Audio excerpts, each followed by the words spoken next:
عموماً اکثر حضرات اپنی زکوٰۃ رمضان المبارک کے مہینے میں اس نیت سے ادا کرتے ہیں کہ رمضان میں ہر عمل کا ثواب 70 گنا بڑھ جاتا ہے. جیسے کہ حدیث شریف میں آتا ہے کہ اللہ ایک فرض کا ثواب 70 گنا عطا فرماتے ہیں اور ایک نفل کا ثواب فرض کے برابر عطا فرماتے ہیں. تو زکوٰۃ کے مسائل کو سمجھنا بھی بہت ضروری ہے.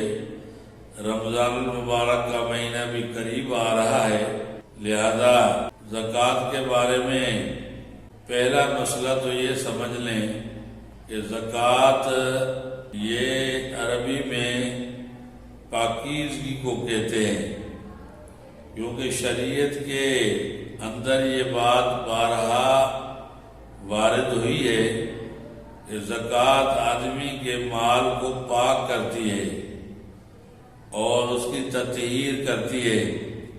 لہذا زکوٰۃ کا نام زکوٰۃ رکھا گیا کہ یہ پاک کرنے والا ہے اور مال کو صاف کرنے والا ہے. اب زکوٰۃ میں عام طور سے جو چیز عموماً لوگوں کے پاس ہوتی ہے وہ پیسہ ہوتا ہے یا سونا ہوتا ہے یا چاندی ہوتی ہے یا مال تجارت ہوتا ہے. تو سونا اگر کسی آدمی کے پاس ہے اور اس کی ملکیت میں چاندی بھی نہیں ہے اور روپیہ بھی نہیں ہے، تجارت بھی نہیں ہے، تو ایسی صورت کے اندر تنہا سونا اگر موجود ہے تو پھر 7.5 تولہ سونے سے کم اگر مقدار میں سونا ہے تو اس پر زکوٰۃ فرض نہیں ہے. صدقہ خیرات جتنی چاہے کر لے لیکن زکوٰۃ اس کے اوپر فرض نہیں ہے. اور اگر 7.5 تولہ سونا بن جاتا ہے اس کی ملکیت میں تو اس پر زکوٰۃ فرض ہو جاتی ہے. اور اس کی زکوٰۃ 2 طرح سے ادا کی جا سکتی ہے.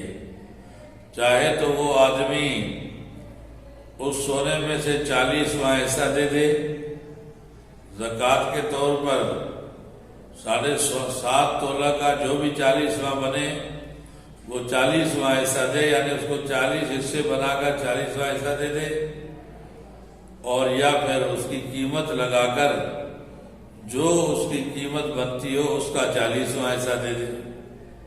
40ویں حصے کو ہم 2.5% کہتے ہیں، یعنی ہر 100 پر 2.5 روپے، ہر 1000 پر 25 روپے، ہر لاکھ پر 2.5 ہر کروڑ پر 2.5 لاکھ.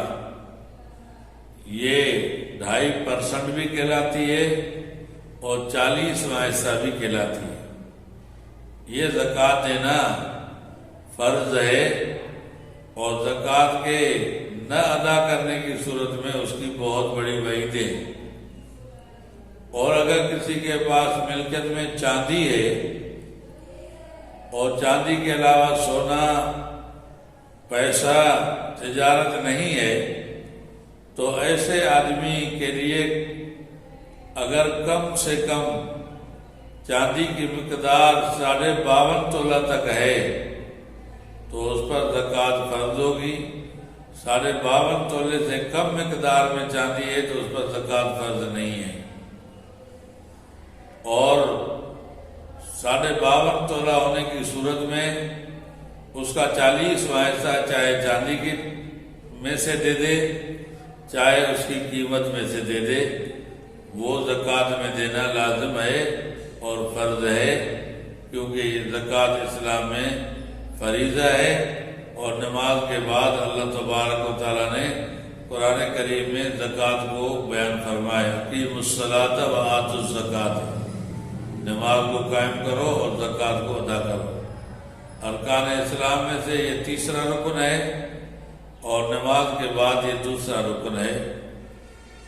اور یہ بات بھی سمجھنا ضروری ہے کہ اگر ہم اس سونے کی زکوٰۃ نکالتے ہیں یا چاندی کی زکوٰۃ نکالتے ہیں تو اس میں اس کی قیمت کون سی معتبر ہوگی؟ جس دن اس کو خریدا تھا وہ قیمت معتبر ہوگی یا آج کی قیمت فروخت معتبر ہے؟ تو اس سلسلے میں مفتیٰ بھی جو قول ہے وہ یہ ہے کہ قیمت فروخت کا اعتبار ہے کہ آج اگر وہ آدمی بیچ رہا ہے تو اس کی کتنی قیمت بن رہی ہے، تو اس حساب سے اس کی قیمت کا 40واں حصہ بطور زکوٰۃ کے ادا کرے گا۔ یہ زکوٰۃ کا سونے اور چاندی کا ضروری مسئلہ تھا۔ اور اس کے بعد ہے روپے کی زکوٰۃ، کہ اگر کسی کے پاس سونا چاندی نہیں ہے لیکن روپیہ ہے، سکے ہے، رائج وقت کرنسی ہے، تو اس کی زکوٰۃ کا حکم یہ ہے کہ 52.5 تولہ چاندی کی قیمت کے برابر اگر کسی کی ملکیت میں زکوٰۃ مال آ جاتا ہے تو اس پر اس کی زکوٰۃ دینا 40واں حصہ اپنے پورے مال کا یعنی پورے پیسے کا یا 2.5% دینا، یہ بطور زکوٰۃ کے لازمی اور ضروری ہے اور اسی کا نام زکوٰۃ ہے۔ روپے میں سے کم روپے کی مقدار 52.5 تولہ چاندی کے برابر ہو، کرنسی کی مقدار 52.5 تولہ چاندی کے برابر ہو تب بھی زکوٰۃ فرض ہے، 52.5 تولہ چاندی خود ہے تب بھی زکوٰۃ فرض ہے، سونا 7.5 تولہ ہے تب بھی زکوٰۃ فرض ہے۔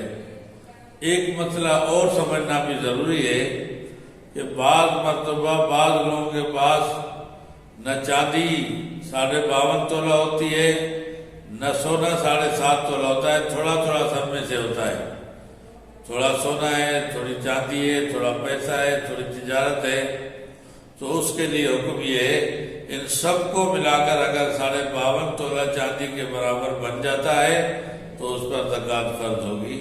زکوٰۃ کی تشریح وہی ہے جو پہلے آپ سے عرض کی ہے کہ 40واں حصہ دے دے یا 2.5% دے دے، یہ اس پر زکوٰۃ کے طور پر اللہ نے فرض کیا۔